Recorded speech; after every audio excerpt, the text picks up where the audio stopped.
गुण हम लोग जान गए।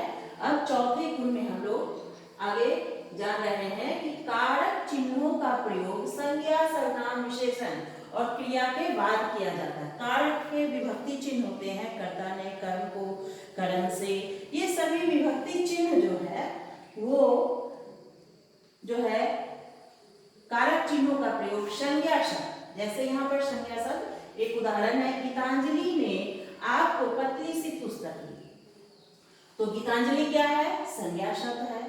उसके बाद आपको क्या है? वह सर्वनाम शब्द है, आप जो है सर्वनाम शब्द है।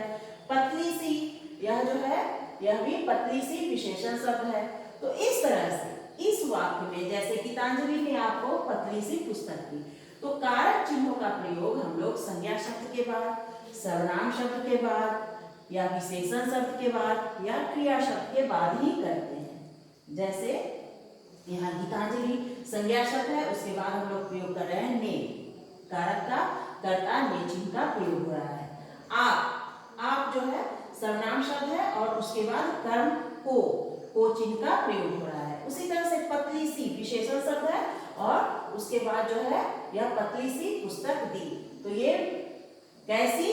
तो पतली सी, यह विशेषण शब्द है, तो इसके बाद ही हम लोग कारक चिन्हों का प्रयोग करते हैं। दूसरा उदाहरण ले, तो आप वहां जाकर के मेरे मित्र से मिलिएगा। आप वहां जाकर मेरे मित्र से मिलिएगा, तो अब यहाँ जाना क्या है? क्रिया शब्द है, तो जाना यहाँ साइलेंस भी हम रख सकते हैं, जैसे हम लोग लिख सकते हैं आप वहां जाकर मेरे मित्र से मिलिएगा। लेकिन यहाँ कारक चिन्ह बताने के लिए यहाँ के का प्रयोग किए गए हैं। ये गौण, ये नहीं लिखने से भी होगा, जाकर मेरे मित्र से मिलिएगा लिखने से भी हो जाएगा, लेकिन वहां साइलेंट छुपा है ये कारक चिन्ह। तो इस तरह से कारक चिन्हों का प्रयोग जो है संज्ञा, सर्वनाम, विशेषण और क्रिया शब्दों के बाद ही करते हैं। अब आगे बढ़े, तो क्रिया विशेषण का प्रयोग क्रिया से पहले किया जाता है। क्रिया विशेषण शब्द का प्रयोग क्रिया से पहले के, जैसे क्रिया विशेषण शब्द क्या है?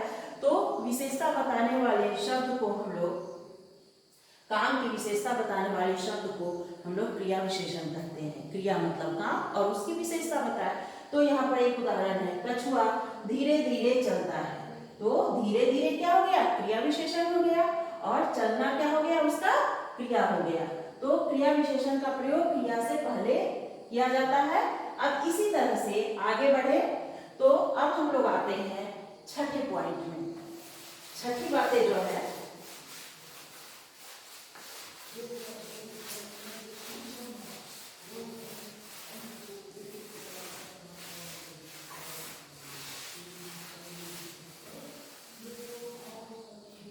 अब छठी बातों को देखें हम, तो समुच्चय बोधक क्या है?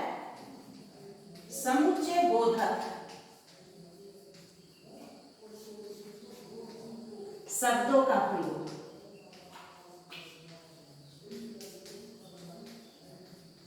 ये समुच्चय शब्द, समुच्चय बोधक शब्द कौन सा हो गया? और, तथा, ये सभी शब्द जो है उसका प्रयोग हम लोग वाक्य, दो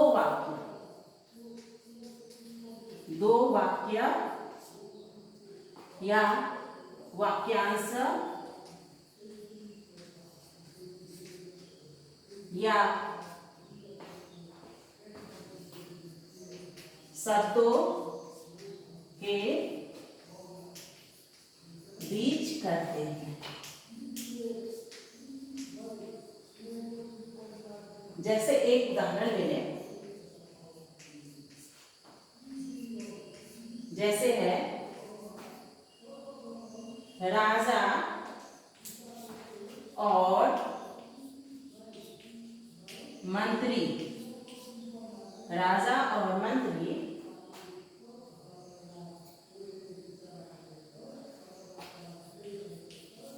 सिपाही से, राजा और मंत्री सिपाही से सहायता ले रहे हैं।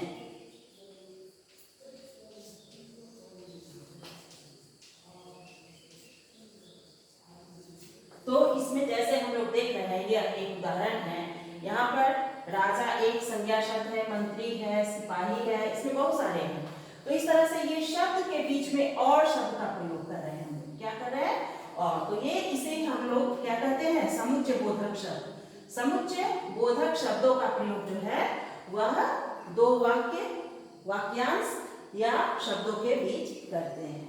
यदि दो वाक्य को भी जोड़ना हो तो हम लोग बीच में और, तथा, एवं, ये सभी, परंतु, लेकिन, ये सभी शब्द का प्रयोग करते हैं। तो ये सभी शब्द जो है समुच्चय बोधक शब्द कहलाता है। अब अंतिम है विस्मयादि बोधक शब्द। विस्मयादि बोधक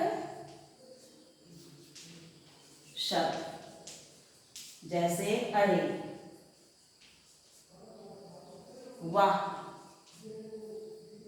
ये चिन्ह है विस्मयादि बोधक का चिन्ह है वाह। ये सभी जो है हे भगवान, ये सभी विस्मयादि बोधक शब्द है। तो इस तरह से अरे, वाह, हे भगवान, ये सभी शब्द क्या है? इन सभी शब्दों का प्रयोग हम लोग वाक्य के शुरू में ही करते हैं। जैसे हमें भगवान को प्रार्थना करते हैं तो हम लोग क्या कहेंगे? हे भगवान, मेरी मनोकामना पूर्ण करो। तो वह हम लोग क्या करते हैं? हे भगवान। इस तरह से वाक्य के शुरू में ही हम लोग प्रयोग कर देते हैं। अरे, तुम क्या कर रहे हो? अरे, तुमने खाना अभी तक नहीं खाया? तो ये सभी बातें जो है अरे, यह विस्मयादि बोधक चिन्ह यहाँ जैसे कि बताया गया है। तो विस्मयादि बोधक शब्द का प्रयोग जो है वह वाक्य के शुरू में ही करते हैं। तो ये सभी कुछ मुख्य बातें हो गए। अब वाक्य के अंग जो है, वाक्य के अंग आगे हम लोग पढ़ेंगे। वाक्य को जो है दो भागों में, जैसे सब्जेक्ट एंड प्रेडिकेट कहते हैं, उद्देश्य और विधेय। हिंदी में उद्देश्य और विधेय कहा जाता है। वाक्य के दो भाग बताए गए हैं, उद्देश्य और विधेय। उसके बारे में अगले क्लास में हम लोग जानेंगे। आज के लिए इतना। तुम लोग 7 पॉइंट ये ध्यान रखोगे। जब भी वाक्य लिखने का बात आएगा तो उस समय तुम लोगों को ये अभी जो 7 पॉइंट तुम लोगों को बताया गया, इस पर ध्यान रख के तुम लोगों को आगे लिखना है। तो आज के लिए इतना ही। धन्यवाद।